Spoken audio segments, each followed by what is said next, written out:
আসসালামু আলাইকুম। এই সমস্যাটা দেখো, এখানে বলছে 5 cos 5x sin 4x।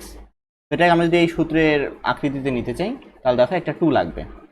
5টাকে সামনে নিয়ে আসি, বাইরে নিয়ে আসি, ডিভাইডেড 2 করে আমরা কিন্তু 2 গুণ করতে পারি। তাহলে 2 cos 5x into sin 4x dx নাকি।